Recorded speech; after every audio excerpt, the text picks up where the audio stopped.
is beginning. And we're glad you're all here. Kelly, yes, would you please take the roll? Okay, for the roll is Corinne Bowler.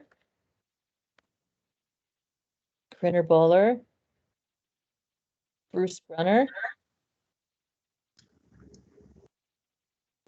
Gotta unmute yourself, Bruce. Present. Joey Dobson, we know is not here. Colleen Ebinger. Here. Jeff Horwich. Chloe Jackson. Vinsky Jaycox. Ian Kimmons. Charlotte Kinsley. Here. Brenda Marcos. Yes, ma'am. David E. Yes, here. Liliana, we know is not here. Lisa Mears. Melissa Newman. Did Melissa Newman answer? I couldn't hear. No. Colleen O'Connor Toberman. Here. Ott. Here. For Here. Janine Seja. Here. Cecil Smith.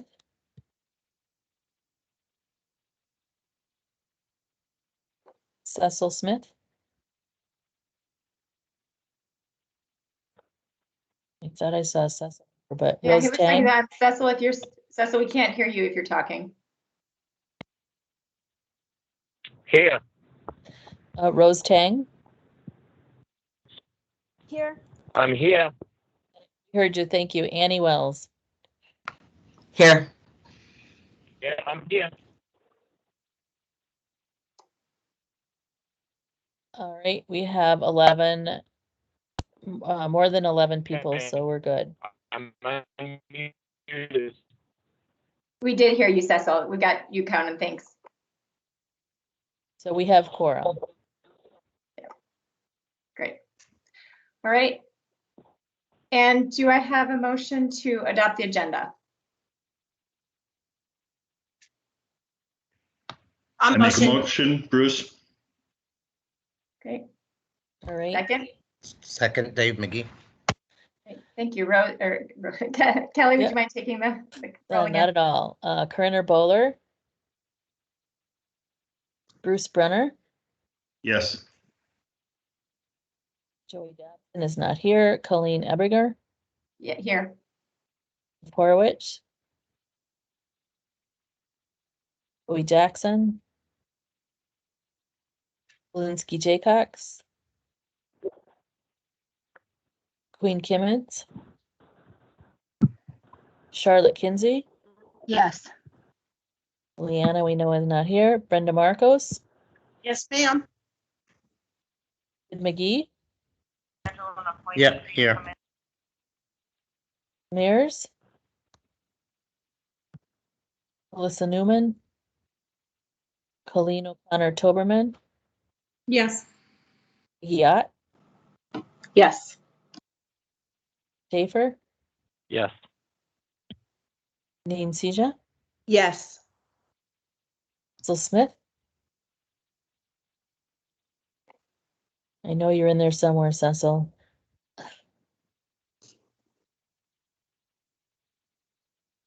Well, just jump in when you can get your mic to work, Cecil. Rose Tang. Yes. Wells. Yes. Cecil, have you back? Can you maybe? He went off. He lost his connection. All right. Well, I think we still have a quorum. Let me just double check.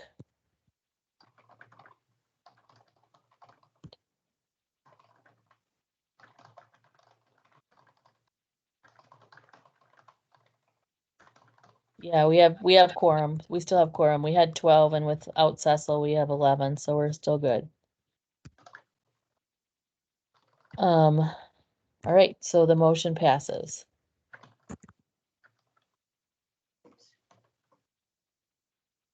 Colleen, back to you. Okay. Great. Thank you for doing that. Thanks everyone it's always a little tough working through that in the online format, but we appreciate you taking the time. So good. Well, and I just want to, I'm grateful to have all of you here today, and also just want to acknowledge that we have so much going on in our city right now as the trial of the century goes on in our city. So I imagine we're all feeling a lot and reliving a lot. And so I, again, just am grateful for your time here today to devote to this committee. I'm going to ask, so now we go into our public comment period. And Brenda, do you want to take that portion? Yeah. Okay, you're on mute. And I did just send you an email with that language if that's helpful, if you want to use that. Yes. Give me a second. Am I too loud? No, you're perfect. Okay, I thought I was giving feedback. Next on our agenda is our committee public comment opportunity. The Advisory Committee on Housing set aside 10 minutes on each of our agendas to hear public comments for non-committee members.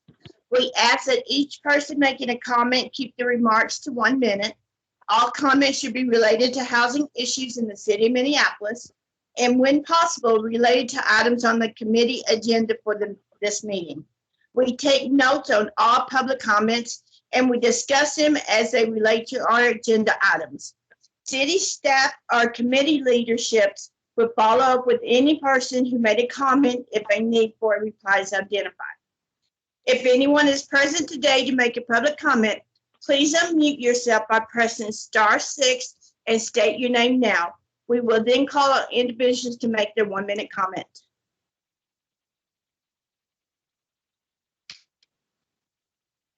Do we have anybody?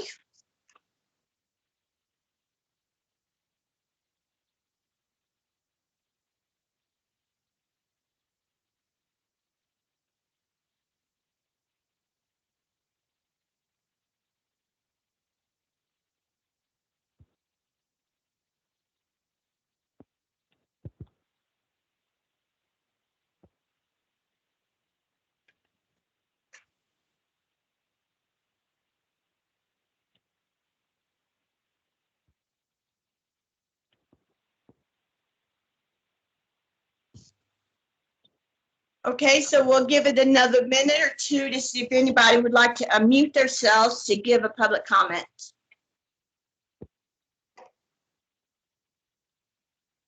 Just press *6 to unmute yourself.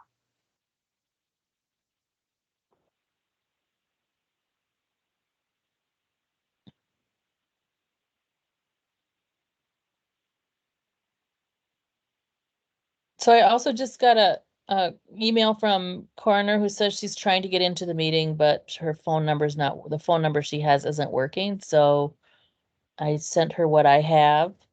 So one of us might need to get offline and help figure that out. I'm sorry to interrupt, Kelly. I just want to point out too, it appears somebody's mic is continuing to open up and there's just a phone number that's showing up, but their voice isn't coming through. It's a 612-458-3500 number. Oh, that's me. I should be on mute.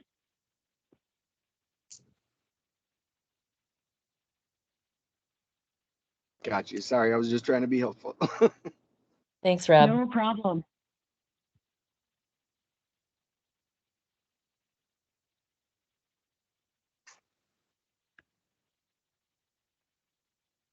So do we want to move forward or do we want to give it a few more minutes, guys? I think we can keep moving in the agenda then if, yeah, we don't have any public comments. Great job. Thank you, Brenda. Thanks. Great. And thanks to all of our guests who are here. We appreciate you being online and listening in. So thank you for being a dedicated resident and citizen of the city. Appreciate that. Great. So the next on our agenda today is to go over, we have a number of presentations from the city, from city staff on updates for different programs that are quickly moving forward and really important, particularly in this kind of unprecedented moment of COVID. I feel like unprecedented gets overused and yet there's no better word for it. So we'll start with Robin and Andrea. We're going to give us an update on the emergency rental assistance and the federal funds that are coming and how the city is planning to roll those funds out. So Robin and Andrea, take it away. And Andrea, you're on mute right now. I was on mute. Great. I am getting a little bit of feedback, so if everybody, there we go. Seems better. I guess that happens at the beginning. Thanks, everybody. Katie has given some of these updates that in her absence asked me to step in and update today on the emergency rental assistance. I think Robin's going to address a different update. So just for a reminder, I think we've talked about this before, the city, overall the state of Minnesota has received over $380 million in emergency rental assistance from the federal government. Minneapolis has received $12.8 million, specifically within Minneapolis. So we are working collectively across the state with the state of Minnesota, as well as the other jurisdictions who receive funding, to put forward a coordinated joint application process to address some of the concerns from last year's multiple application process confusion and dynamics from last year. So we're still really diligently working away on that. The state is taking the lead on the actual technology for that process. And then we'll be working here in Minneapolis to use our local community administrators to process those applications, as well as work with residents to get through the application process to make sure people have access to how to apply and assistance with actually applying for the assistance as well. So included on the agenda that went out is a website, which is renthelpmn.org, which is a website that's being run by the state, but is on behalf of this collaborative group of jurisdictions that are working on this joint application. So there's lots of great information on that website that tells you how you can get ready to apply, has all the documents that you will need to apply, so that when the application period is open, you can be ready to do that right away. Some of the basic requirements, I think we mentioned before, but I'll just sort of reiterate, are based on the requirements that were provided by the federal program, which is that households would be 80% of AMI or below, and have either a direct or indirect COVID either income loss or COVID additional financial impact. So like things like increased expenses due to COVID. There's an additional priority for folks who have been unemployed for more than 90 days and for households that are at 50% of AMI or below.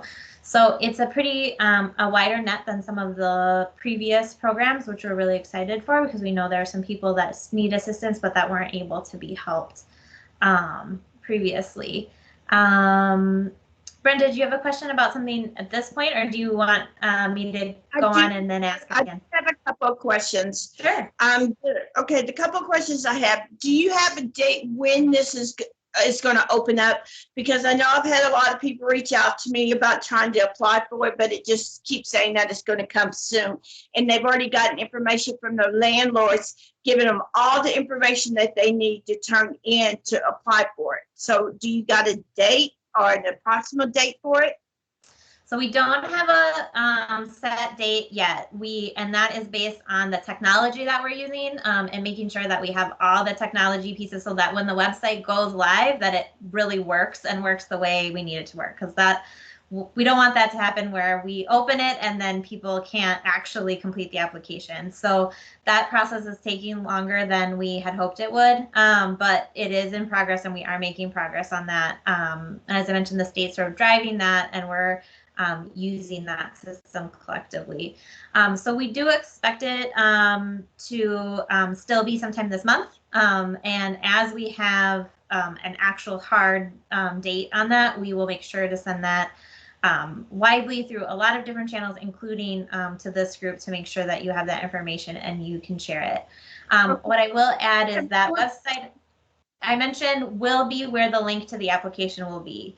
So that continues to be the best place to go. We've also included, and I will put it in the chat, and then also for those who can't see the chat, I'll make sure that it goes around to the group. The website, the city webpage that will have that information as well, that will link to the Rent Help MN, but we'll continue to keep, that's been updated, and we'll continue to have that updated as more information, especially with the launch date, is available. Okay, one more question I had. There's also a lot of documentation that is going to be needed for this, like the W-2s and stuff like that. And I know some people haven't filed their taxes yet, so they only have their W-2s. Are they going to get help loading these documents? Because some people, you know, they're not technology savvy to load these documents. Are they going to get help from the county with this process? That's a great question, Brenda. So there will be, 211 is going to provide some, like a local triage process to help people figure out what part of the process do they need help with and connect them to an organization that can assist them with that. So as you mentioned, Hennepin County, their staff, they will have some staff dedicated to that. In the state of Minnesota, Minnesota Housing has hired a series of what they're referring to as field navigators. So their role will be to help people get through the application, including how to upload documents. On the Minneapolis side, our local processors also will be providing that service as well. So, and those organizations are Clues, North Point, Lutheran Social Service, New American Development Center, and the Minneapolis Public Housing Authority. So if someone needs to apply in Spanish, we would direct them to Clues. If they need to apply in Somali or other East African languages, we would direct them to the New American Development Center. And then North Point will be mostly covering North Minneapolis, and Lutheran Social Service will be covering others who aren't covered in those groups. And then MPHA will be helping people who have housing choice vouchers or other kinds of MPHA initiated rental assistance. They'll be helping them through their process as well. That's what I was going to ask about. Yeah, great. So yes, so people who live in public housing and people who live in Section 8 housing and people who have housing choice vouchers or other kinds of rental assistance are eligible for the program. They're eligible for their tenant portion. So they need to make sure that their rent has been adjusted accordingly if they've had an income loss. But their tenant portion that is owed, they would be eligible for that piece. Okay. And then we are also working with a group of metro jurisdictions to on a process for landlord-initiated applications as well. Minnesota Housing is really focused on the tenant application side and not on the landlord application side, but we're still very much committed to having that as an option as well, and are working through the details of how to make that work within this sort of joint structure. So still more details that we're working out on that piece as well, but we are still, we know that there are some renters who want to apply on their own, and there's some that won't for lots of reasons, and landlords, some landlords that want to really, help move that process along, and we want to be able to facilitate that as well. So we're trying to keep all those paths open and committed to figuring out how to make that work within this sort of joint system that's being created. I think the other thing I'll mention is that for this first initial launch is that the people will be eligible if they have back rent and from March 13th. So usually that means March 1st rent would not be eligible unless your March rent is due on March 15th. But so it would be in most cases rent that was due on April 1st of last year, so of 2020 through now. You can also get 3 months prospective rent. In the future, if there's funds available, people who only need rent moving forward could be able to apply. But on this first opening, we're really focused on making sure we're getting people caught up who have back rent, in light of knowing that at some point the eviction moratorium is, there's going to be some kind of off ramp, and we want to make sure we get people caught up as much as we can before that happens. So I think that's those are my updates. Does anybody else have some questions? I'm happy to answer what is answerable, and I'll tell you if there's still things that we're working through and aren't quite answerable yet. Happy to share either way.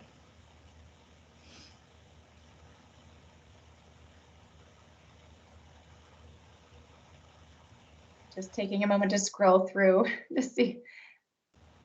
Not seeing any hands raised, but if there's anyone else, anyone who has a question, now's a good time. We've got Andrea right here. Okay.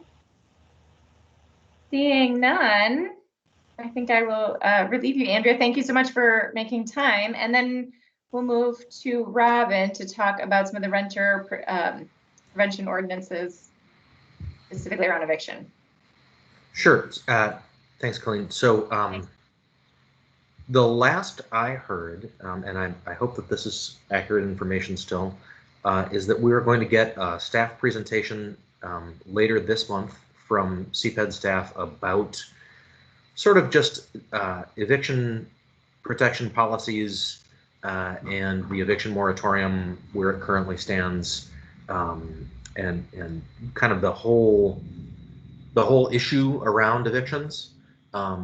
And then the idea is to move forward with a public hearing in something like mid-May. So I believe that the date may be May 18th, but we will set that public hearing at some point earlier in May, so folks will have notice. I believe that date is May 4th, if it happens on that date. And to move forward with the ordinance that is inclusive of just cause protections and also contains the pre-eviction notification requirements. Hope that made sense. Any questions about any of that? Can you just describe a little bit more detail on those for those who don't know? So just cause and the 15-day notice, or can you just give a little more context to make sure everyone is fully aware what that means? Sure. So just cause says when a rental property owner either evicts someone or declines to renew a lease, it has to be for a reason. That reason has to be communicated to the tenant who is being displaced, and there is a set sort of list of reasons. So like, for instance, non-payment of rent, obviously, is one of the reasons. But there are several others. This recently passed in St. Paul, and our proposed ordinance is very, very similar to the one that just passed over there. The pre-eviction notification requirement will create a certain number of days that landlords have to give tenants notice before filing the actual formal eviction paperwork. And one of the reasons for this is to make sure that folks have something that they can bring to, for instance, emergency rental assistance, to say, I am at risk of losing my housing, and here's proof of it, and having that proof not be a UD, because we know that the UD has a whole bunch of negative stigma attached to it when folks are trying to get housing later on. So getting the tenant something that they can use to say, I need help, in a timely enough way that they can actually get that help, and then not have to have a UD on their record. Is that sufficient in terms of explanation?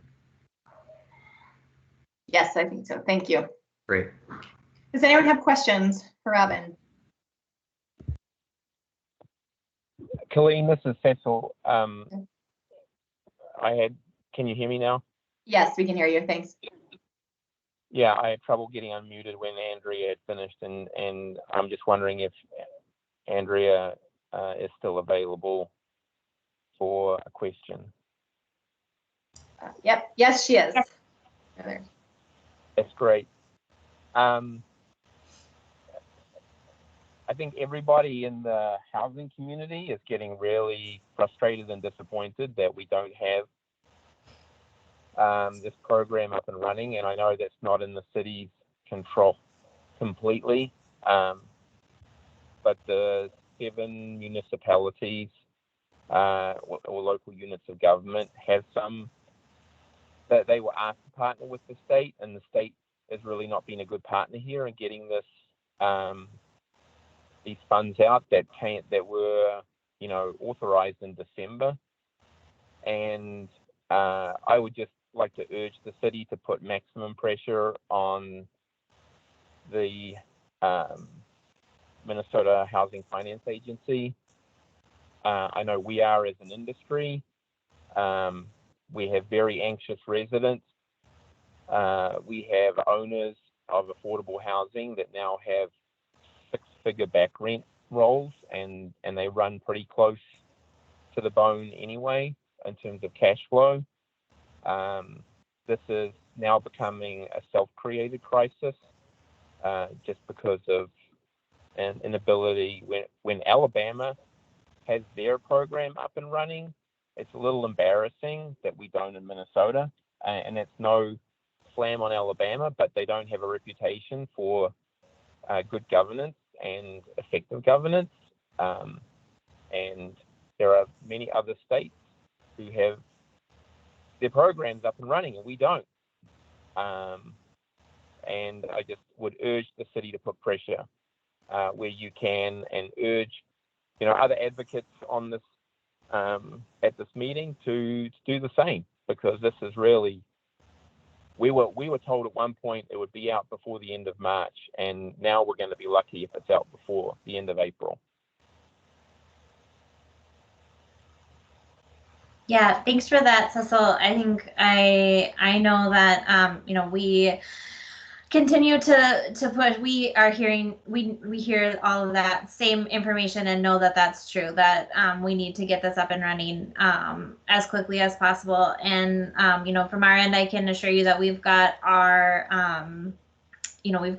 local processors ready to go. Just had a meeting with them today, and so everybody's poised to be able to, on the tenant side, to take those applications as soon as it's ready.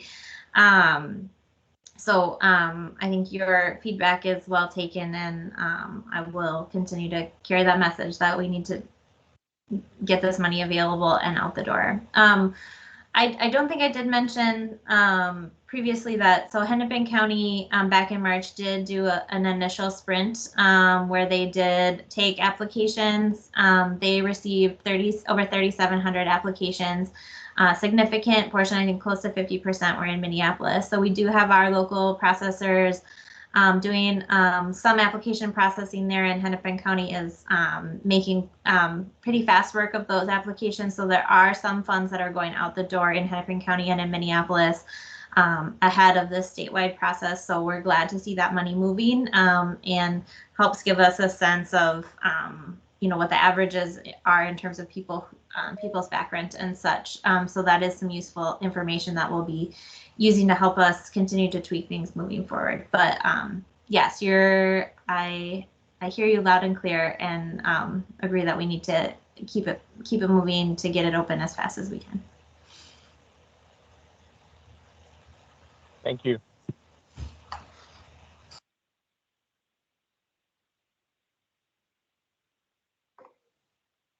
Thanks for that, Cecil, and thanks, Andrea. All right, any other questions for either Andrea or Robin? I have a question for Robin. Yeah. Robin, can you describe the community engagement process on the just cause eviction? We do have some standards that we like to adhere to in Minneapolis on community engagement, on policy making. Can you lay out what's happened on that?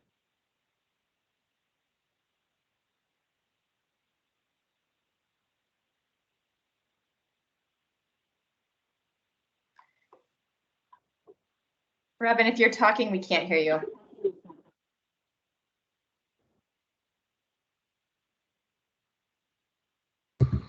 I'm sorry, I had to step away for a sec. Was there a question for me? Yeah.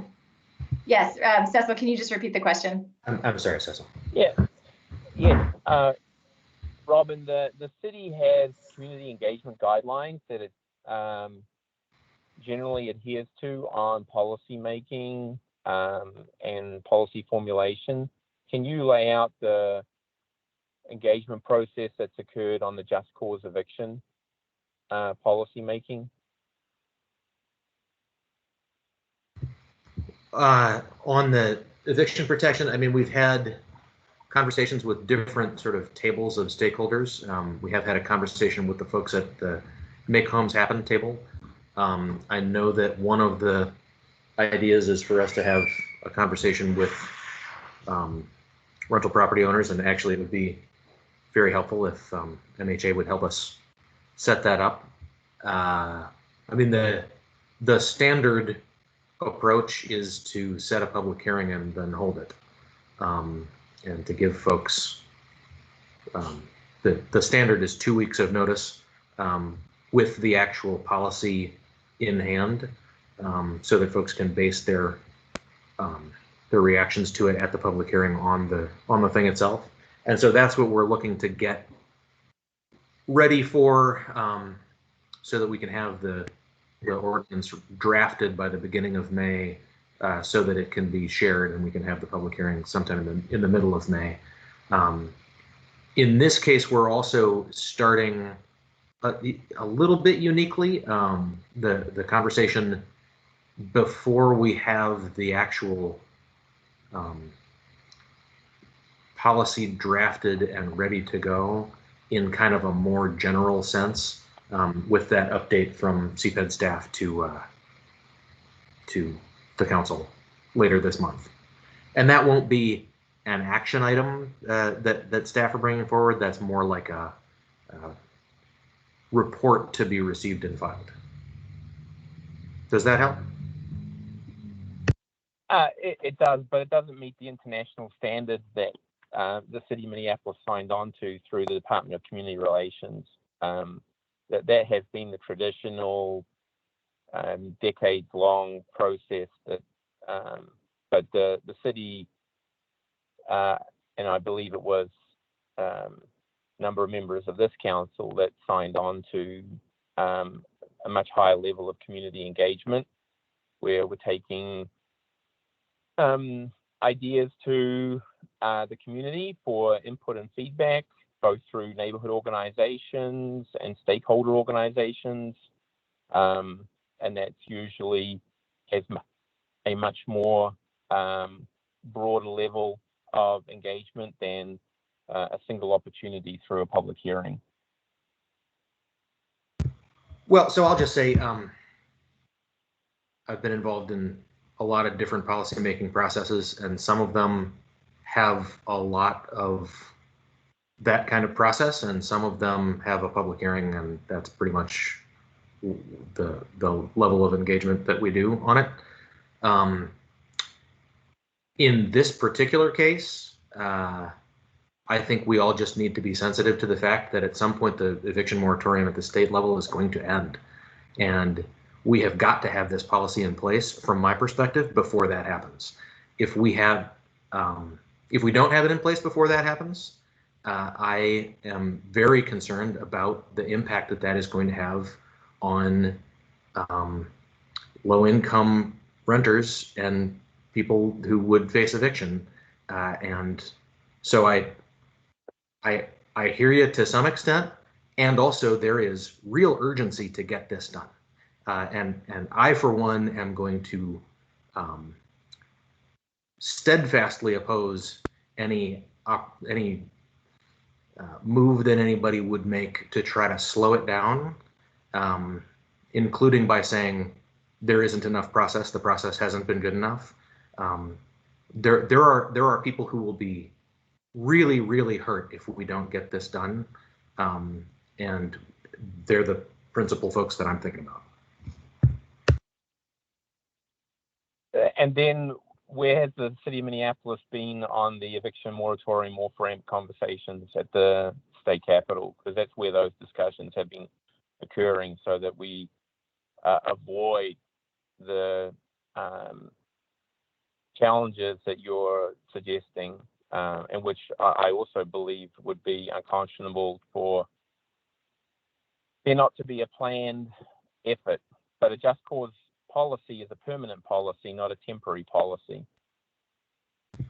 No, I understand that, and I happen to believe that it's a good permanent policy that we should enact, and we should enact it with some alacrity because we are in the midst of an unprecedented crisis now. But there's no reason that folks should not have that protection in an ongoing way.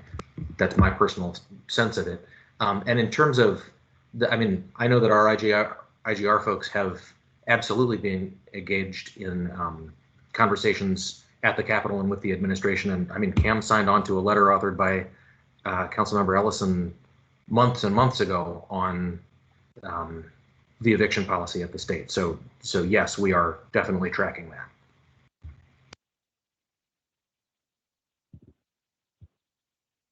I'm going to jump in. I've got a question from Charlotte Kinsley here, which is she's asking Robin if you can share context about the pre-eviction notification requirements.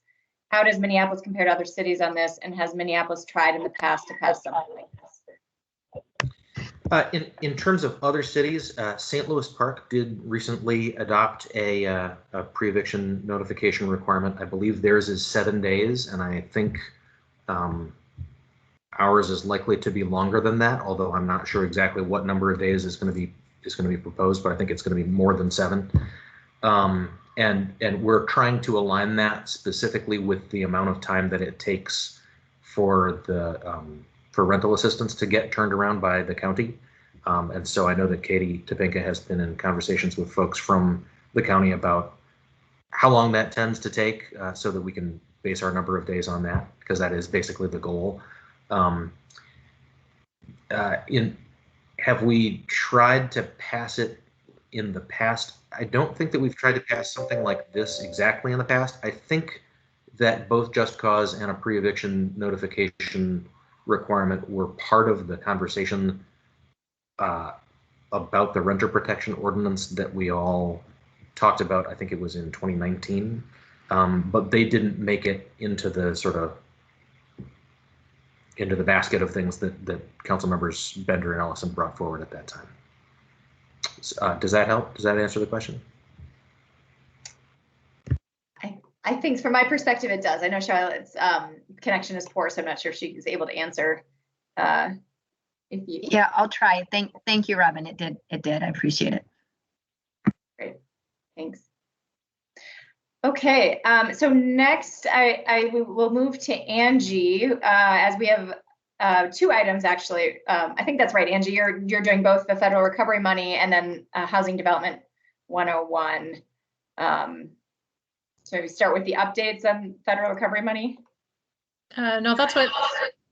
Or was that just part? Did that. Yeah, okay, I'm just on Housing 101. Those were still okay. That was lumped together. Those are the same thing on this. Okay, great. So you'll just do the Housing 101. Great. Thanks, Angie. Okay, welcome. wonderful. Thank you. Thanks, everybody. I'm Angie Skildum. I'm the manager of the residential finance team at the city in the housing department, which is the department that handles our multifamily housing programs and policies. And we have a couple of our biggest, most important programs that are up for their annual updates, and you're going to be hearing more about those on the agenda next, being our Affordable Housing Trust Fund program and our tax credit program. I was asked to just provide a little context and a little bit of background on housing development and how these programs work. So I do have a presentation. I'm going to share my screen, and we had some mix-ups with the online posting of the agenda, and mine got submitted late, I think, and so I don't think mine is on the website right now, but we'll get it up there as soon as we can. Can my slides be seen at this point? Someone let me know if. Yes, I can see. Wonderful, thank you. So I'm going to start with a little bit of context around what do we mean when we're talking about affordable housing. And the thing that people first think about is how much does it cost? And the standard in the housing industry, which goes back for decades and decades out of the mortgage lending industry actually, is that housing shouldn't cost more than 30% of your income in order for you to not be in a financial situation that's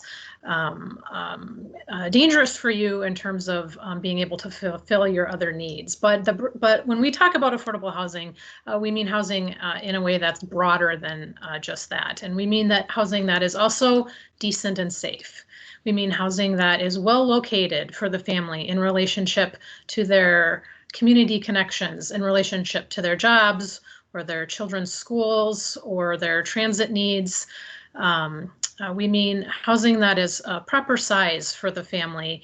And lastly, we mean housing that is a community asset. And by that, we mean that it is well managed, run, and maintained so that it is a benefit to the community until where it is located. And so that is what we are striving for. And through our Minneapolis 2040 plan, I just have a note there that plan very explicitly states that by 2040, all Minneapolis residents will be able to afford and access quality housing throughout the city. So I think it's important to start with the broad brush definition and what do we mean by affordable housing. This is a housing development 101, and I'm going to get to talking about that a little bit, but I'm going to start with economics 101 here, which I think a lot of people are familiar with the concepts of supply and demand, even if you didn't suffer through an economics undergraduate degree like I did. But this chart shows the last 2 decades worth of vacancy rates and rents in the metropolitan area. And basically what it's showing you is that when vacancy rates are low, when housing is scarce, rents increase, basic supply and demand. And that's what you see particularly in the last 8 to 10 years, very low vacancy rates and a very steep angle to the increase in rents. 5% is about a vacancy rate that we tend to think of as being kind of healthy for the market in terms of adequate competition, both for landlords in renting their units and for tenants in seeking units. And so we've been well under that rate for a very long time and subsequently have seen a rapid increase in rents. So this just kind of gives you a little bit of history of what's been happening and the fact that rents are sticky. So even if you look back in the early 2000s when vacancy rates were much higher, or in the economic crisis of the mid-2000s, 2007 and 8, even when the rates went much above 5%, you don't see rents ever coming back down. They do flatten out, but they never come back down. So this is part of the overall broad market failure that we see in the housing market broadly, and I think it's important to set that context. If it's okay, Brenda, I'm thinking about just kind of trying to get through the presentation and then coming back for questions, or is it more traditional with the committee to stop? Okay, I'll keep going.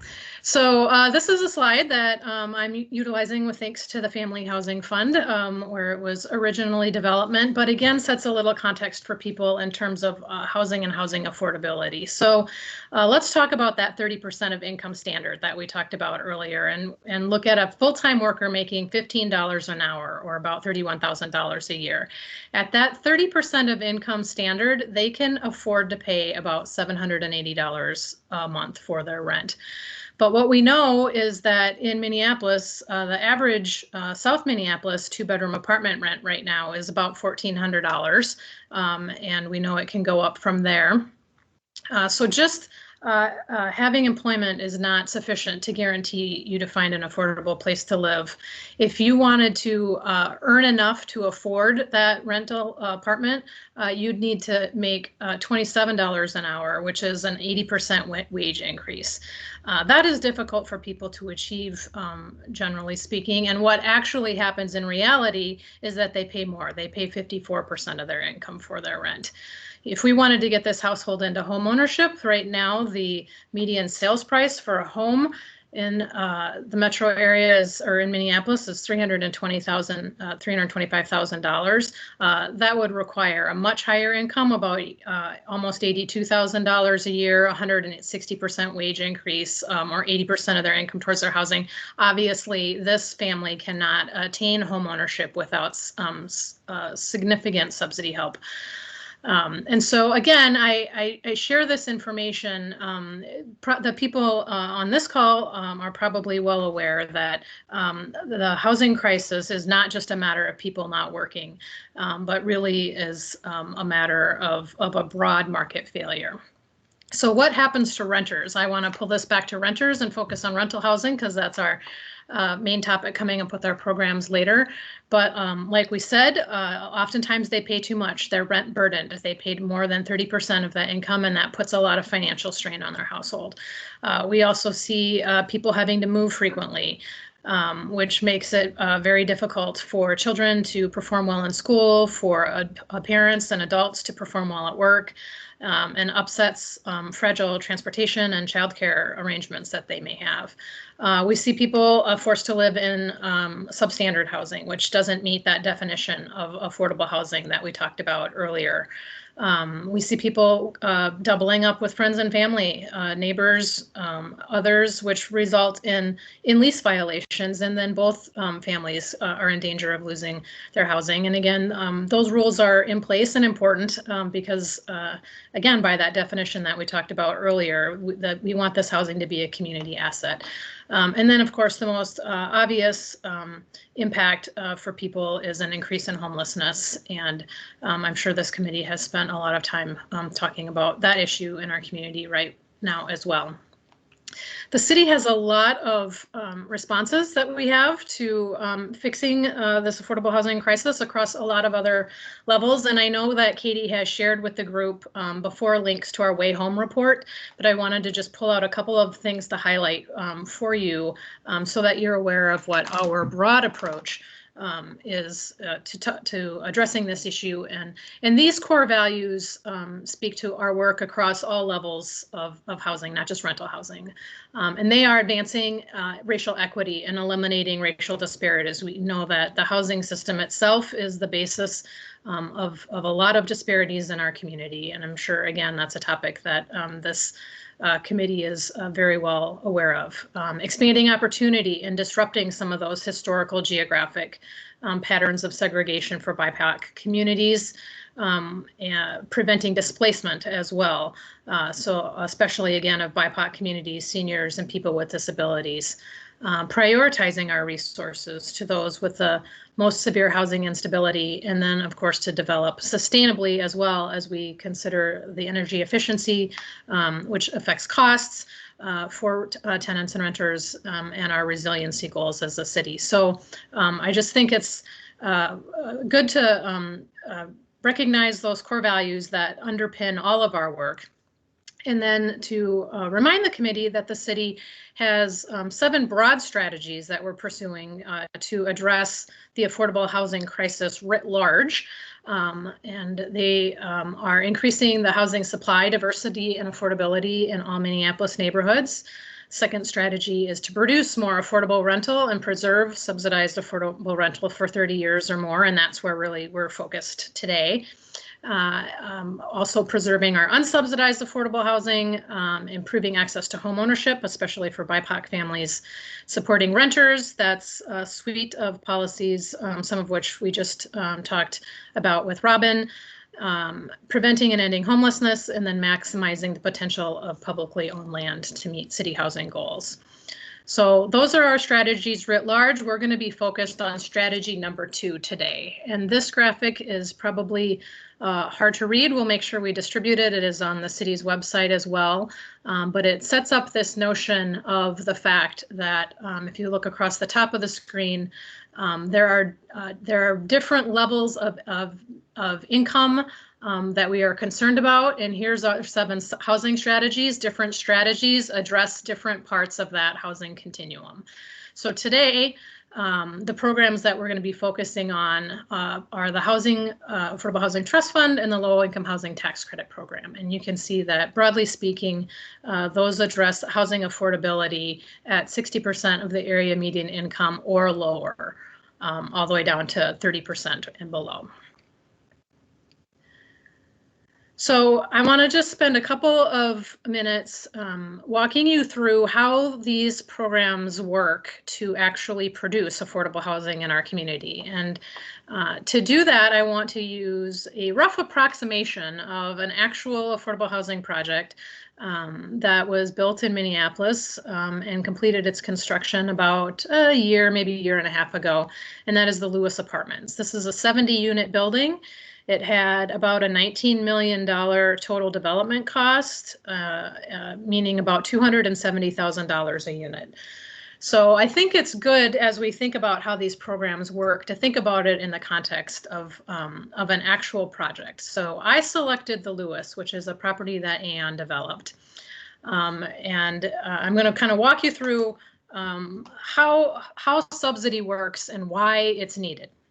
And I'm going to stress here on this slide, you see the Lewis's in quotation marks with an asterisk. These are not the exact numbers on the Lewis. This is an approximation of how this deal works and a kind of a dramatic oversimplification. But I really want to be able to people to get a basic idea of how this works at a very base level. So we've got our property here, and we've got $270,000 a unit in development costs, $19 million of total development cost. If you were going to go to a bank and borrow money to build this project, much like you go to a bank and borrow money to purchase a home and amortize that debt and pay the bank back on a monthly basis, you would have to charge about $1,300 a month on average on your units in rent just to be able to pay the bank back on that loan. And by our 30% standard, that means that a tenant in that property would have to make $52,000 of income in order to be able to afford it.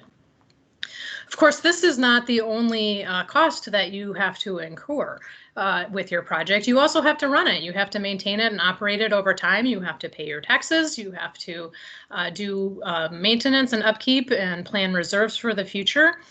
And that might run about $700 a unit per month. And so you've got to tack that onto your rent as well, just to break even. Now you're looking at a $2,000 a month rent, and the tenant income that would be required to afford that is about $80,000. So this reflects the reality of the development of housing, and probably reflects, market rate level rents that you might be seeing in the community. And the reason for that is because it costs what it costs to build a building. The concrete in a luxury market or a building or a affordable building costs the same. The lumber costs the same. And so if you're going to break even, that's kind of what you're looking at and why housing is so expensive.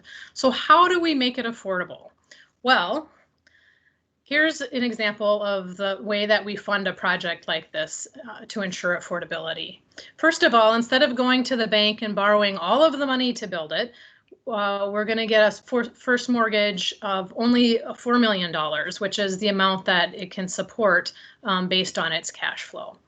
Then we're going to utilize federal subsidy in the form of housing tax credits, which you'll be hearing more about shortly. That brings about $10.5 million to our project. Then the city is going to come in and provide some subsidy that is in the form of long-term deferred debt. So you don't have to pay it back on an annual basis like you do the bank through our trust fund, which you'll also be hearing more about. In this case, we put a little over $1 million in the project. The state does the same. Other public investors do the same. These are entities like Hennepin County or the Metropolitan Council. And then there's some other kind of what I termed miscellaneous contributions. And all of that adds up to our $19 million. And in this case, all we're having to really worry about is our operating costs and that small first mortgage that's amortizing. That's the only thing that we need to collect cash flow on to keep this property up and going for 30 years. And now our rents are coming way down to about $1,000 a month for a 2-bedroom or $800 a month for a 1-bedroom. And now we can see that our tenant income required is all the way down to $32,000 to get into that 1-bedroom unit. So again, this is kind of a dramatic oversimplification of how it works in real life. If you think it's complicated to see 6 different funding sources on this chart, there's actually more like 12 or 13, generally speaking. But that's how we do it. That's how we bring in affordability. And the other thing that people often wonder about is those rents and those rent levels, and why do we set them where we set them, and why is it so difficult to achieve deep affordability? And so I wanted to just kind of walk you through an example of how that works, so that you can see the impact of those decisions. And in this case, I have a kind of a case study project here of a 66-unit building with an $18 million total development cost. If you're going to charge the rents, that kind of the highest level of what we consider affordability, the 60% of area median income rents, you could that will generate enough cash flow for you to get about a $10 million mortgage, $10.2 million mortgage. So you subtract that off of your total development cost. Now you've got $8 million you still need to raise to build your project.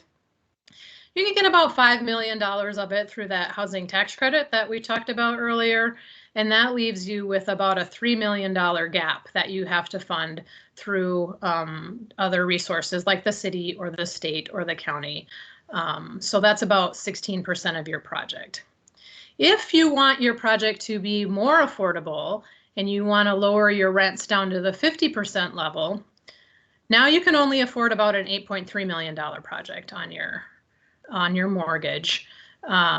So you've got your same amount of credits there, $5 million. Now your gap is about $5 million, or $74,000 a unit, about 30% of your project. What if you want to get even deeper affordability? What if you want half the units at 30% rents and half at 50% rents? Well, now you've got less cash flow because you've got less rental income coming in. Now you can only afford about a $6.5 million mortgage. You got your $5 million in credits, and your gap is up to almost $7 million now to get your deal done.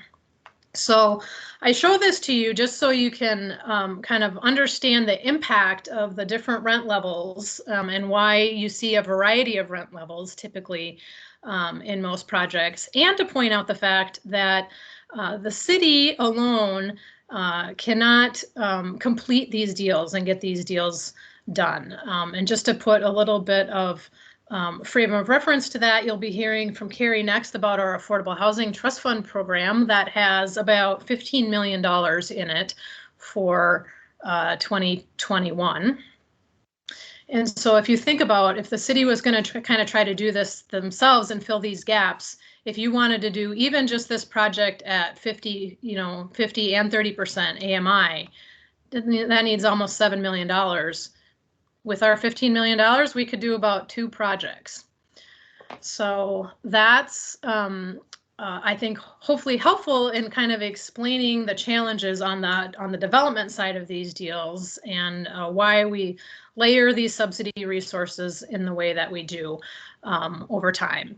And I'm going to conclude by just saying that despite the challenges in getting these projects financed and developed, this recent mayor and city council have supported unprecedented investment in affordable housing, and we've really been able to translate that to really improved outcomes in terms of housing as well. And this bar chart just sort of represents that.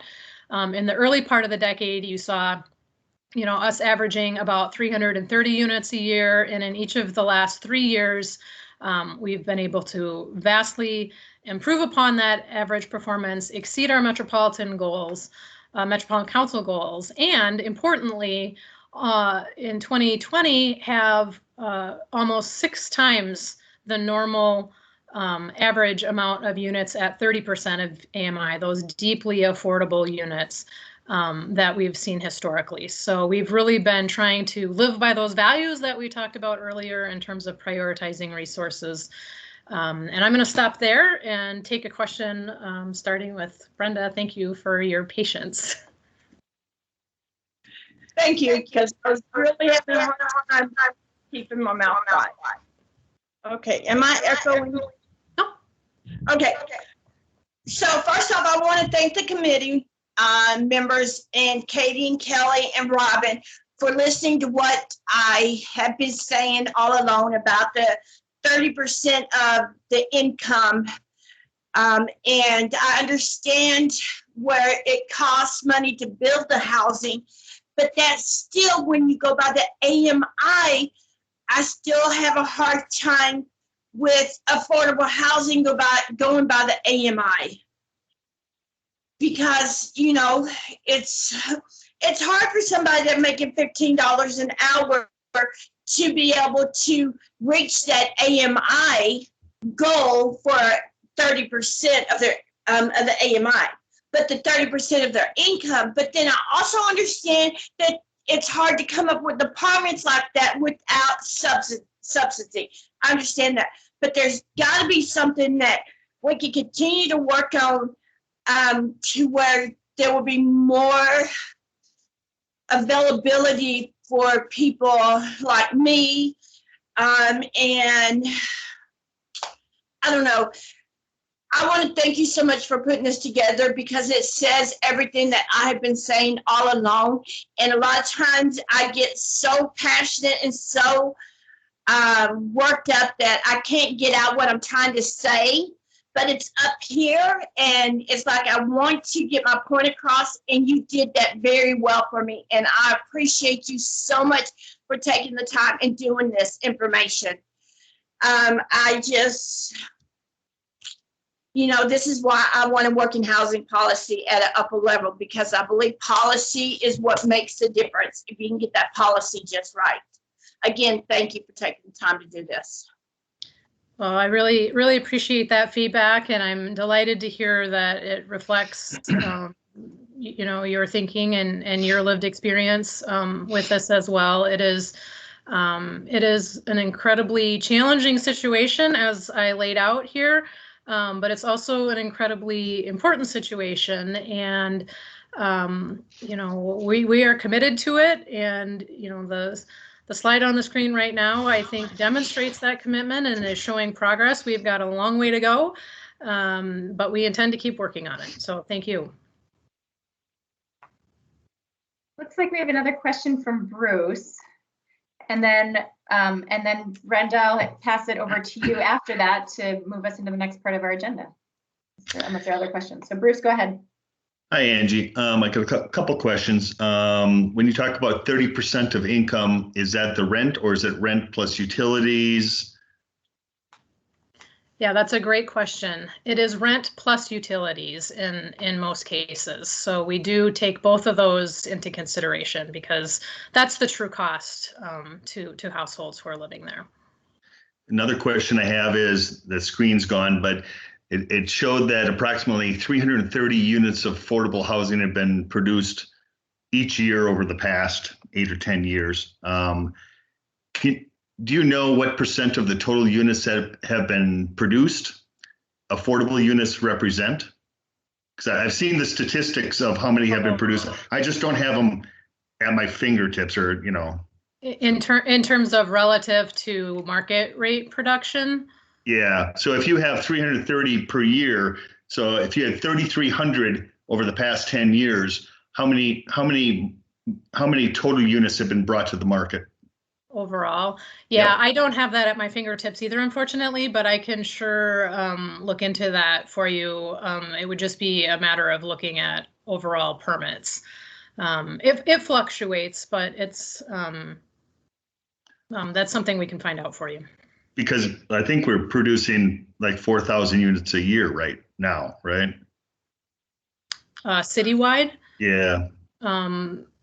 Yeah, that's Or does That's that a sound high? possibility. I'm just not totally sure. I'm so in my lane of the of the subsidized world that I do know that, you know, statewide on average, we produce and fund, you know, somewhere in the 1,300 to 1,500 units a year category. So Minneapolis does represent a significant amount of production, relatively speaking.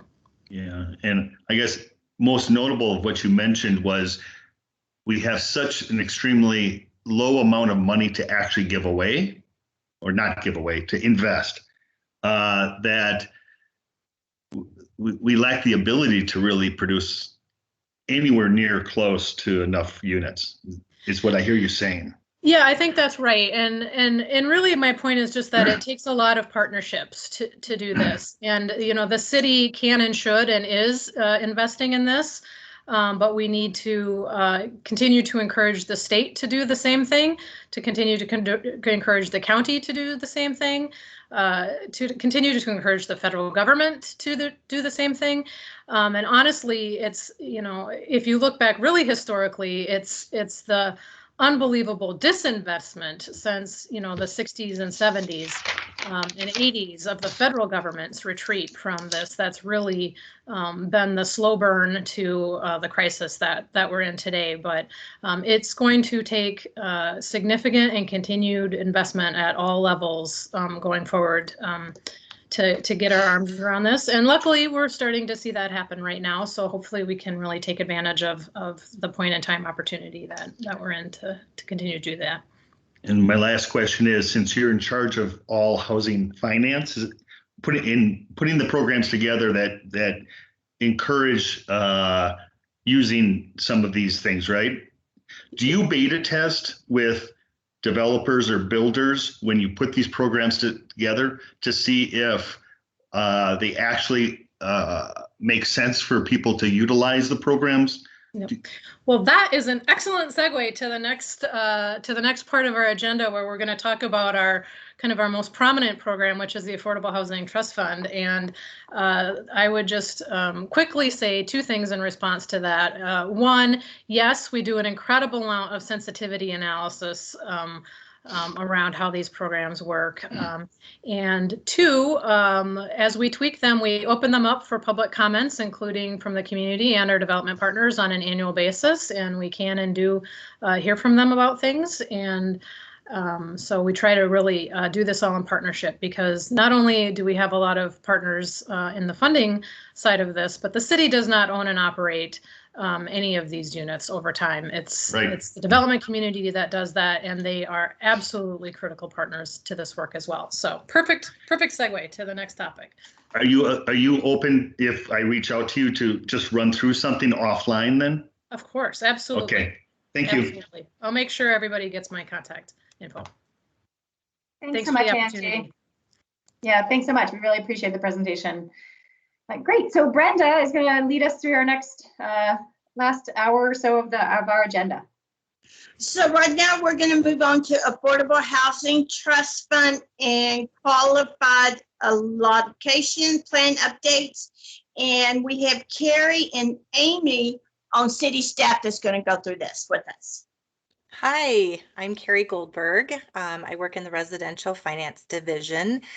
First, just want to say, can you see my screen? Yes, ma'am. Okay, excellent. Okay, so the Affordable Housing Trust Fund is one of the city's main financing programs, as Angie mentioned, and she gave us a great overview of housing development to segue into this. So thank you, Angie. That was really, really wonderful. I'm going to give you a brief overview of the Affordable Housing Trust Fund program, and I'll highlight some of the changes that are new for 2021. And then when I'm done, Amy is going to go over another financing product we use, which is our low-income housing tax credits. And then I think the idea is we'll have a discussion with questions after we're both done with our presentations. And you can always post those questions in the chat as well. So what is the Affordable Housing Trust Fund? The Trust Fund program provides gap financing on multifamily projects with 10 units or more. And the minimum qualifier is that 20% of the project's total units must be affordable to households at or below 50% AMI. The funds are structured as deferred loans, typically at a 0 or 1% interest rate. And they require that the project be affordable for at least 30 years. And a lot of times we can see 40, sometimes even 50 years on our projects. The trust fund implements a number of city housing policies by incorporating them into the actual program itself as requirements that have to be met. Or we also incent the city's policies and program requirements in the scoring component of our Notice of Funding Availability, which is also known as our NOFA. It's essentially our RFP. The trust fund is actually very competitive, and we are oversubscribed every single year. The maximum award amount that the project can receive is $30,000 per unit at or below 50% AMI. But to incent larger units at deeper affordability, a project can qualify for $40,000 a unit if you have 2-bedroom or more at or below 30% AMI. In no case can a project exceed an overall award of 15% of the total development cost. It's whichever is lower. A few of the special initiatives that we call out in the trust fund are highlighted on this next slide, and I'm just going to briefly describe those for you. First is the Large Family Housing Initiative, which incents projects to incorporate 3-bedroom units or larger to accommodate families experiencing homelessness. These projects qualify for an award of up to $50,000 for each 3-bedroom unit or larger created at 30% AMI or less, designated for homelessness, and utilizing the Hennepin County Coordinated Entry System. The next we have is have incorporated is our single room occupancy initiative. And this allows for awards to be issued per sleeping room that have a shared bathroom and shared kitchen facility and are intended for longer term rental use versus, say, a shelter use. These projects qualify for $15,000 per sleeping room, and they also must be designated for homelessness. And then lastly is our senior housing initiative. And this is a goal the City Council adopted to achieve a minimum of 35 senior housing units in each ward by 2025. So far, 8 of the 13 wards have met this goal. And for wards that have not and are still working to achieve this goal, proposed projects can earn extra points in the scoring portion of the trust fund. The city's trust fund budget is comprised of 3 sources: community development block grant funds, also known as CDBG, HUD home funds, and then local funds. The amount and allocation of the budget is determined during the city's annual budget review process. In the past, the program strived to have an annual budget of about $10 million. But in the last several years, the City Council has increased that budget due to the demands on affordable housing, and the budget has been about $15 million these last 2 years. The program is designed to comply with all state and federal funding requirements, and as staff, we underwrite these projects to comply with those requirements. There are a number of factors that the city takes into consideration when recommending a project for an award. And as I just mentioned on the last slide, the city is required to comply with a number of underwriting criteria to meet the fiduciary responsibilities of managing both federal and local public dollars. The city has adopted a specific set of underwriting criteria that each project is required to meet. Another factor that we look at is scoring, and scoring is used to evaluate the degree to which a project meets the city's goals, policies, and priorities. Projects are not recommended for an award based on scoring alone, and my next slide shows that the trust fund score will have a brief summary of the trust fund scoring categories. Other factors that are taken into consideration for an award recommendation include the amount of secured funding a project has, as well as the significance of a project's funding gaps, which may then also impact the time frame a project can close. The city works really hard to award projects that can achieve a closing and begin construction in a timely manner. And when I say timely, I mean around 1 to 3 years. While closing a project the year following its award is ideal, It is not always possible, and it can take several competitive cycles for a project to secure all of its funding, depending on what sources are involved. And as Angie mentioned, sometimes that can be, 4 or 5 sources, and sometimes that can be as many as 12 or 13. So as I just mentioned, scoring is one of the factors we use to assess whether to recommend a project for an award, and it indicates the degree to which a project meets the goals the City Council has prioritized. These criteria are described in depth in the Trust Fund NOFA, but I wanted to just give you a quick glance at the categories we consider. And as you can see, the city works to achieve many goals and priorities. The categories that have a little bit of red text next to them are the ones that we are adjusting this year, and they're the ones I'm going to describe a little bit more in these next few slides. So new for 2021, the first change I want to highlight is the addition of a preference policy being added to the trust fund. In the fall of 2020, as part of the city's anti-displacement and racial equity work, the city partnered with the University of Minnesota's Center for Urban and Regional Affairs, and they conducted a study on community preference policies and performed an analysis of the possible fair housing implications for the city to implement a preference policy. The study found that there would not be an adverse impact, and so thus the city adopted a community preference policy that applies to housing units resulting from the sale of city-owned property or financed through city funding programs such as the Affordable Housing Trust Fund. A community preference policy gives residents residing or formerly residing within certain geographic areas preference for specific housing programs or housing projects. The goal of the policy is to disrupt involuntary displacement of Minneapolis residents, which disproportionately affects Black, Indigenous, people of color, and immigrants, also known as our BIPOC community. The preference policy will allow for up to 50% of the applicable units created under the Affordable Housing Trust Fund program to be given to eligible residents in the initial rental of those units.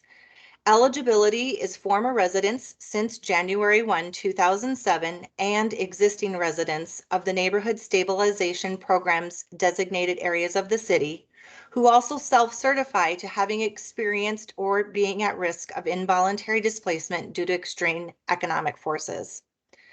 The NSP target areas were selected for use in the policy because detailed data analysis was conducted during the foreclosure crisis to identify these areas with the highest foreclosure rates where the city should target interventions to prevent and mitigate the impacts of foreclosure. The NSP target areas also aligned with CURA's gentrification study findings. The next change I'll highlight for 2021 is the addition of an equitable development scoring criterion. This category is proposed for projects that are willing to demonstrate a commitment to equity and inclusion through meaningfully involving community members most affected by housing instability and housing disparities to inform their project proposal. The project must then also demonstrate how it is responsive to the needs identified by that community and prevent unwanted displacement. And then last, these are a few of our more minor changes that we're proposing, but I think are worth going over real quick. The first is green communities, which is a policy that has existed in the trust fund, and it requires projects to include green and sustainable elements to maximize energy efficiencies and healthy living environments. And this year, there was a thorough update to these criteria, and what we've done is elevate the scoring points to increase the incentive for projects to incorporate these principles. Cost containment remains a guiding principle given the great need for affordable rental housing and constrained resources. It continues to be incentivized through our bidding requirements and then evaluated throughout our project underwriting process and selection. This year, we're approving a new methodology and approach to analyze cost containment to balance the needs for our scarce resources against our policies, like energy efficiency, large family units, geographic distribution, and conserving life cycle costs versus the initial construction costs. Supportive service housing is a category we've continued to try and improve upon, and this year we're including some new language to help us better assess and implement supportive service housing plans to meet the needs of the target populations that are being proposed. And lastly, the scoring incentives to comply with Minneapolis 2040. Those were updated last year, and there are just a few tweaks being proposed this year in order to maximize the use of those points. As Angie mentioned, we continually strive to update our programs each year. So for 2020, I thought it would be good to note some of the deliverables that we got from the last round for you to have a sense of how the program delivers. The projects awarded in 2020 will create or preserve 952 units. There will be 175 project-based Section 8 assisted units created and preserved, and then 471 of the total units being developed in these projects will be affordable to residents with incomes at or below 50% AMI, with 170 units at or below 30% AMI. And 100% of the projects awarded this year had 30% units included in the projects. There were 10 projects awarded last year, and now I'm just going to show you 4 of those real quick. The first is Whittier Community Housing. This project is 40 units of rehabilitation and the construction of 45 new units, all with project-based voucher support. Simpson Community Shelter and Apartments is a 100% supportive service housing project with 42 efficiency units that will be combined with an emergency shelter for high priority homeless individuals. Agra is a mixed income housing project with a hydroponic greenhouse operation that will provide discounts for residents suffering from food insecurities. And last, Plymouth Avenue Apartments was a project that achieved the senior housing policy goal for Ward 5 this round and is the first development project for an emerging developer, James Archer and Matrix Development. This last slide shows the process and timing for this program. I won't go over it in great detail, but you can see that this program runs on an annual cycle. And as I mentioned, the program is highly competitive and oversubscribed each year. And as on the bottom of that slide, you can see a few of the partners that even Angie mentioned. These are partners we continue to work with throughout the year on our programs. So that concludes my presentation for now. And I think what I'm going to do is now turn it over to Amy and let her give you the background on the low-income housing tax credits. And then we'll go ahead and have discussion and answer any questions.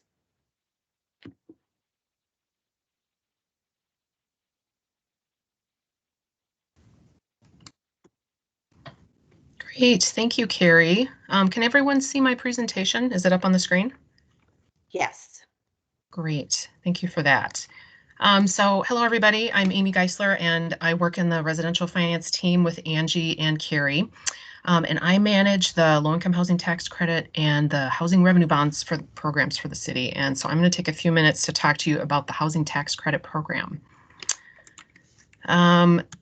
And as Angie and Carrie were talking about, so all the affordable rental projects that the city finances require a lot of other partners. And then in addition to that, the city itself often combines multiple programs into one particular project. And that is, it's very common that we will combine the Affordable Housing Trust Fund and the tax credit program together in different projects. So the tax credits are a little bit different than the trust fund in that the tax credit program is a federal program administered by the IRS.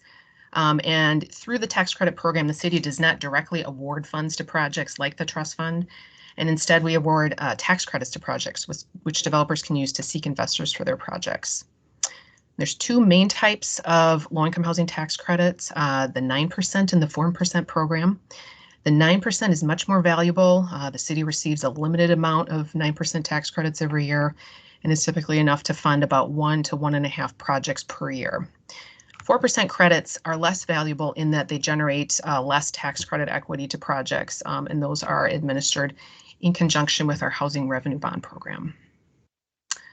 And the IRS sets minimum affordability requirements for tax credits in terms of AMI levels and then also affordability terms for projects. But as the city, we incentivize deeper affordability and then longer affordability terms through our scoring programs. And I'm going to talk about that in a little bit here. So some of the considerations on the tax credit program, as I mentioned, it is a federal program. The IRS has fairly strict requirements for the city to follow in terms of how we administer the program and operate it. We really have the most influence through our scoring, which I'll walk through here in a few minutes. I mentioned we have 9% and 4% tax credits. The 9% projects are scored against each other. We do an annual request for proposals on those and review them all together, and they compete against each other in order to be awarded tax credits. For the 4% projects, those are scored a little bit differently. They have to meet a minimum threshold, and so they don't kind of directly compete against each other like the 9% do. And then finally, the IRS has strict program feasibility and performance timelines in the tax credit program that we have to manage very carefully in order to ensure that once a project is awarded tax credits, that they're able to proceed to construction in a quick enough timeline in order to avoid losing their tax credits. Next, I'll talk about a few highlights that are new for the tax credit program in 2021. A few of these Carrie went through, so I won't go through them again in detail. We are proposing to add the same equitable development scoring in our 9% tax credit program. We're also updating our green communities requirements on the tax credit side. Similarly, updates to cost containment. And then one thing that's unique to the tax credit program is that we are proposing to do a 2-year qualified allocation plan, also known as a QAP. And our QAP is kind of our guiding document that we adopt in order to implement the tax credit program, and it includes our scoring.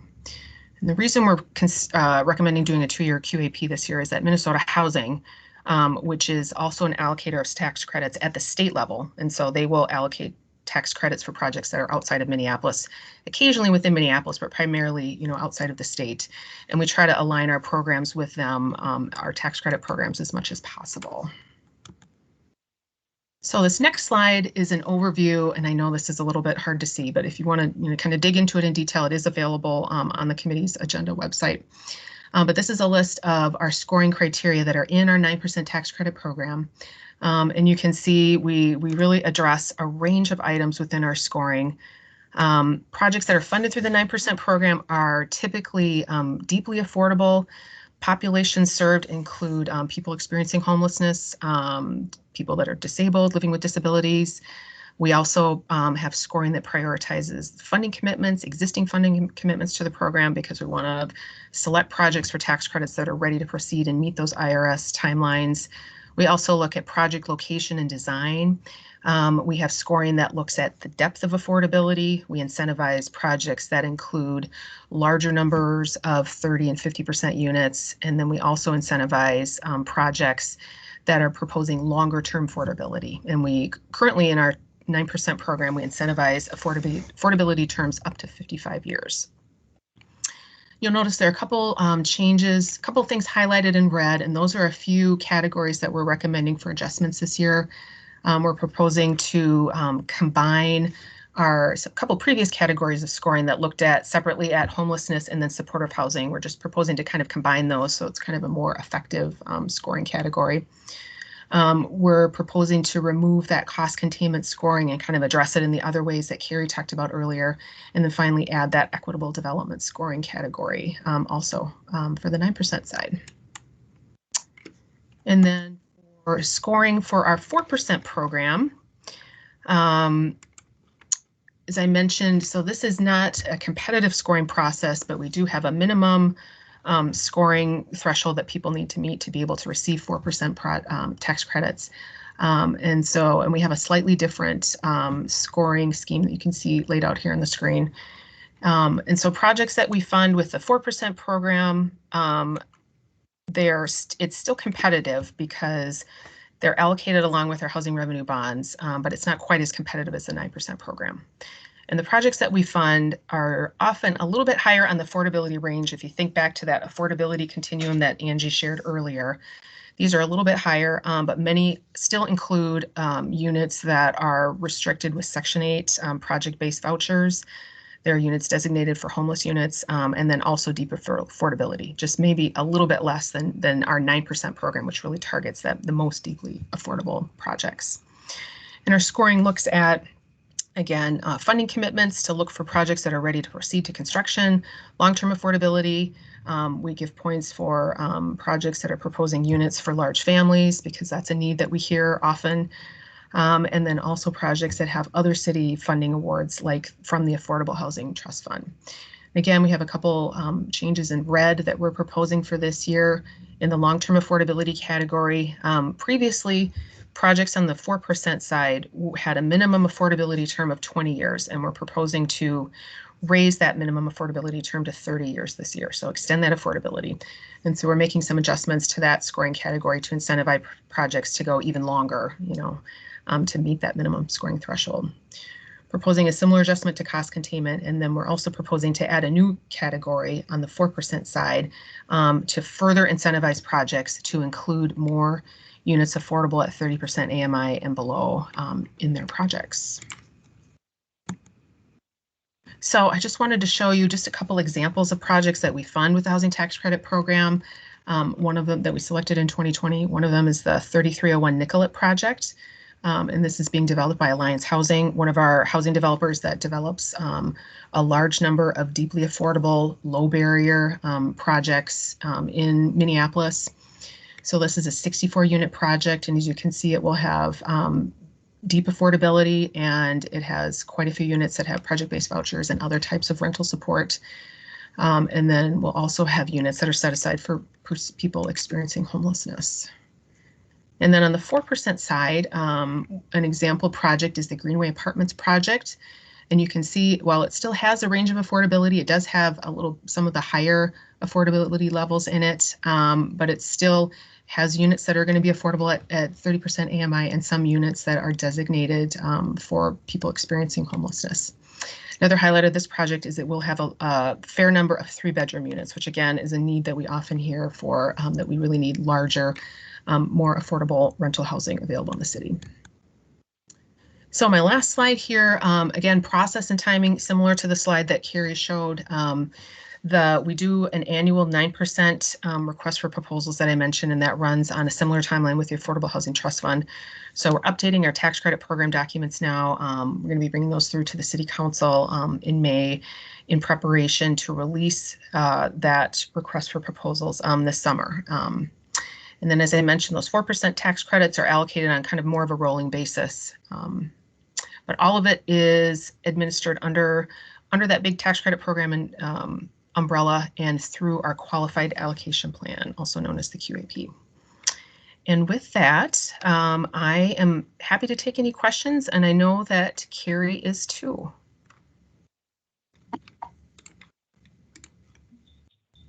Hi, I have a question. This is Karina. Yes, go ahead. If a property was originally a deferred property, which meaning deferred loan, and it switched over to a low-income tax property, what's the qualifications for renters that already lived in that property? So do they reapply again? Like, what's the process to that? And then in the process to that, do renters get displaced because of the program? Yes, that is a great question. So a lot of the projects that Carrie and I talked about today were new construction, but we definitely do projects like you're describing, where a developer may go out and acquire an existing building that they're looking to put low-income housing tax credits into, to kind of maybe do some rehabilitation work and extend the affordability. And in cases like that, when they're existing tenants, part of their application requirements to the city is that they have to provide they have to kind of describe who's living in the building. They provide a relocation plan to us, so they kind of describe how they're going to be going about their project. Will there be any relocation, whether it's temporary or permanent?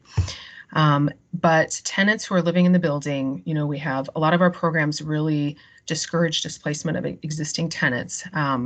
So one of our projects that we're working on right now is just the kind of project you're describing, where a developer bought a building and they had a number of existing tenants. And so they went through, worked with the tenants to see how those existing tenants met the income requirements of the tax credit program. And many of them did. And they were able to stay in the building, continue their tenancy. Some of the tenants that were living in the building were kind of over those income limits. And so with those tenants, they made a decision that some of those units wouldn't participate in the tax credit program. They would kind of stay a market rate unrestricted unit.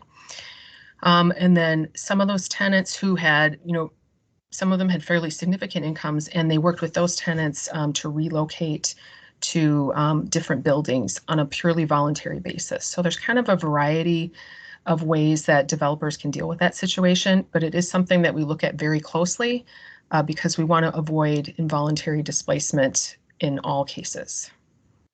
Mm-hmm. Okay, so when they do all of this, financing, which it goes to conventional mortgage, deferred loans, and now this new LIHTC program, which is run through the IRS program. It seems like from what I'm seeing, and it's not facts, but it's just the calls that I be on, it's turning into displacement somehow, because if a tenant is paying, make too much money, the owner or the management company will let the resident know that they no longer qualify to now live in this LIHTC property. So they are asked to move by this new thing called cash for keys. And they are giving tenants money to relocate. So it's kind of still like tenants are being displaced. And to me, it can almost look like a legal eviction. It's not nothing on paper, but it just seems like the program has some good things, but it definitely benefits the owner, not the tenants. So I don't know if we still are somehow fixing housing. You know what I'm saying? I don't think it's still fixing housing. I feel like it's still displacing people and putting barriers on housing restrictions because a lot of people that, like I say, I'm hearing, they're having the same issues with being displaced if they make too much money and they're asked to move. Right. Thank you for sharing that. One thing that I didn't share, one kind of administrative detail that we're proposing for this year is to improve some of the language in our tax credit program documents around that kind of project that you're talking about, where somebody might be acquiring a building, to require developers to give us additional detail on who's living in the building, and some stronger language around that it's a priority for the city to avoid displacements in those types of situations, and to give us more ability to kind of dig into that project in more detail. So it's good to hear your feedback, and we're hopeful that this new language will help. Yeah, okay. That's about it all I have as far as like the LIHTC goes. And does anybody else have any questions? I just wanted to offer one clarification that I think we mentioned, but I can't remember if we did for sure. And so I just want to make sure that the committee knows that the reason why we're at committee today and describing these programs to you is because we are in the midst of a larger 45-day public comment period where anybody in the community can give us feedback about the proposed changes to these programs. And so that period is open for comments through, I think, early May 2nd, I think, Carrie is nodding. Just wanted to be clear about that, if you think of something, you can always follow up with us later as well. We are taking comments from anybody and everybody through that 45-day public process.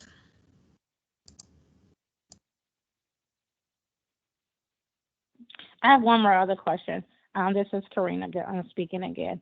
So if the low-income housing tax credit property is not in compliance with residents, could the city council not support the tax credit going forward if there's like a building of complaints? and it's like continued issues that never, got resolved, or, it's just this continued issue.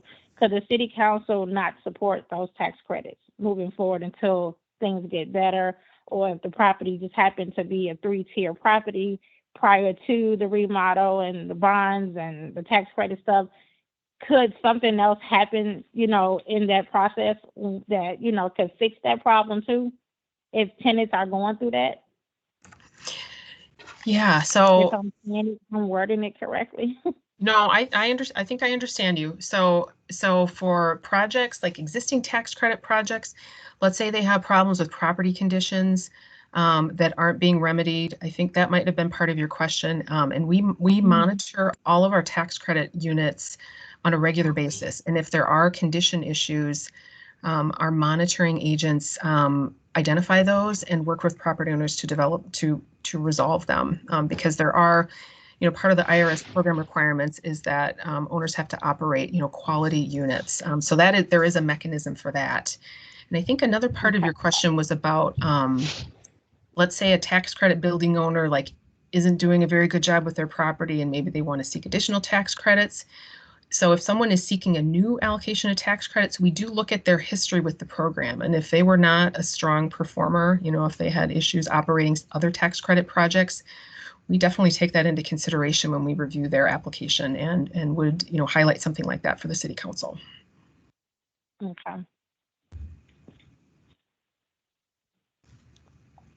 Thank you. Do we have any other questions for Carrie or Amy or Angie? Hey, Queen. Yes, this is Queen. I have a question. Hey, I apologize. I had a kid that I had to tend to as well. But my thing is, I looked over the PowerPoint that was sent through our email. And one of the things that I find that I don't know if it was mentioned or not mentioned, but some of the time, I'll give you a few developers. George Sherman, who owns all of the high rises over here at Cedar Riverside. We'll say Brighton, who does a lot of development. We'll say Dominion, who does a lot of development. Sands, who has also done a lot of development. Now, I understand that a lot of these developers have these sweetheart relationships with the city, and they've also applied for a lot of low-income tax credit money through CDFIs or through different entities or sources. And I'm well aware of low-income tax credit dollars that are being used in these communities where there's all these disparities. So my thing is that if they are going to address these certain issues, what type of scorecard is being used to make sure that these developments are not doing the displacement? What kind of scorecard is being used so that this is an inclusive process? Thank you.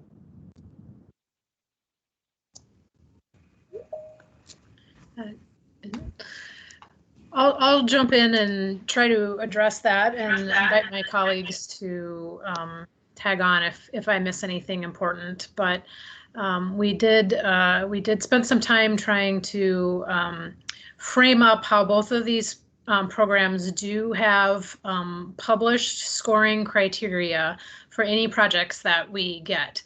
And so that is, in some cases, in the tax credit program, more like the exclusive consideration in funding awards. And in the trust fund program, as Carrie mentioned, it's part of the consideration in the funding awards. We are very transparent about that. We publish with every round every project that applied and every point that they got under all of those different categories. And so everybody has a very equal opportunity to compete for these resources that, as Carrie mentioned, are oversubscribed, usually somewhere between 2 to 1 and 3 to 1. And everybody in the community can see who gets selected, how they scored.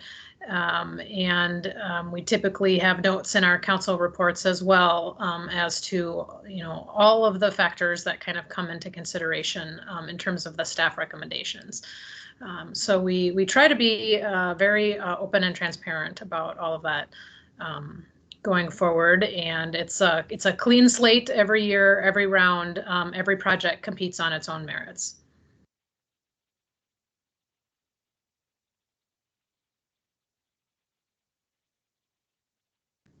Do we have any other questions? Yeah, I have one last question. This is Karina speaking again. When a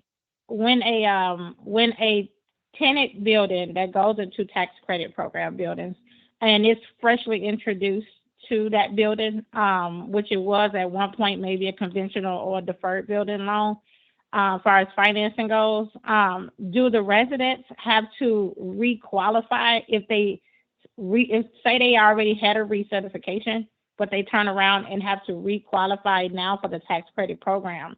Is it necessary, or do the property manager put what was previously into the system back into the system? Because I know that a tax credit program within the building, you would think that it's all of this fancy paperwork that's produced by the IRS, but it's only one piece of paper that says tax credit on there. So do a tenant have to recertify once they know that their property is now a tax credit property? That is a good question. And I have to confess that you might be a little more familiar with the tax credit certification process than I am, honestly. But I would be happy to get more information from our tax credit monitoring partners to answer your specific question. And if there's a specific building that you have questions about, I'm happy to talk to you about that and kind of dig into the specific details, if you have concerns. So, I don't have any concerns, but I just, not to cut you off, it's just, I'm hearing buildings are turning into tax credit. And to repeat what Queen kind of said, these buildings are kind of happening into, neighborhoods that are, struggling, it seems like, and these projects are going into, these neighborhoods is also being gentrified. So we just want to make sure that residents are aware, what's coming into their community, let know the building that they're now in is coming with these big changes that some people might not understand. So we're just saying, this housing education needs to be first, to where residents are aware of these new changes so that they don't have to one day get a letter now saying, hey, well, you make too much money, now you have to move. It's in their kids' school district, it's in their work area, it's convenient to them, and now they have to find somewhere else to live because now they don't qualify to stay there because of their income. And so they don't want to, they probably do get offered, this cash or keys, which I looked up, and it's a foreclosure program, but it's also something that property owners are now using to their leverage. So it's just like this whole little game of, what's right, what's wrong, what's legal, what's not legal. So we just want to make sure that, we're educated on this stuff. Right. Thank you. And it's really important for us to hear those comments too. So, we're hopeful that the language that I talked about around displacement that we're going to add for this year will be helpful in those kind of situations, but we appreciate your comments. Thank you. So do we have any more comments? Because we do need to move on to Scott so he can give us an update.